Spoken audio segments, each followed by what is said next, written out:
ఏదైనా ఒక పెద్ద కార్యాన్ని ప్రారంభం చేసే ముందు, ఆ రోజు దినచర్యని ప్రారంభం చేసే ముందు పూజా కార్యక్రమంలో మొట్టమొదటి పూజలో మొదట చెప్పవలసిన శ్లోకం సుముఖశ్చైకదంతశ్చ కపిలో గజకర్ణకః లంబోదరశ్చ వికటో విఘ్నరాజో వినాయకః ధూమకేతుర్గణాధ్యక్ష బాలచంద్రో గజాననః వక్రతుండ శూర్పకర్ణో హేరంబ స్కందపూర్వజః షోడశైతాని నామాని ఎప్పటే చూయాదపి విద్యారంభే వివాహే చ ప్రవేశే నిర్గమే తథా సంగ్రామే సర్వకార్యేషు విఘ్నస్తస్య న జాయతే.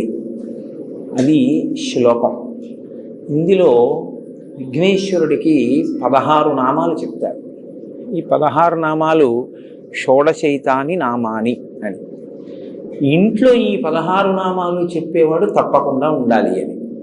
ప్రతి ఇంట్లోనూ కూడా ఈ 16 నామాలు చెప్పబడాలి. చెబితే మిగిలిన వాళ్ళు వినాలి. అంటే ఈ శ్లోకాన్ని ప్రతిరోజు పైకే చదవాలి అని గుర్తు. ఇంట్లో మిగిలిన వాళ్ళు దీన్ని చదవలేరు అంటే ఇంటి యజమాని దీన్ని పైకి చెప్పాలి. చెప్తే మిగిలిన వాళ్ళు వినవలసి ఉంటుంది. కనీసం ఏమిటంటే పూజ ప్రారంభం అవుతోంది అంటే వెళ్ళి అక్కడ నిలబడడం కష్టం కాదుగా.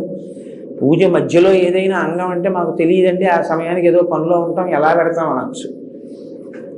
పూజ ప్రారంభం చేసి ఘంటారామం చేయగానే వెళ్ళి అక్కడ నిలబడడం పెద్ద విశేషం ఏం కాదు.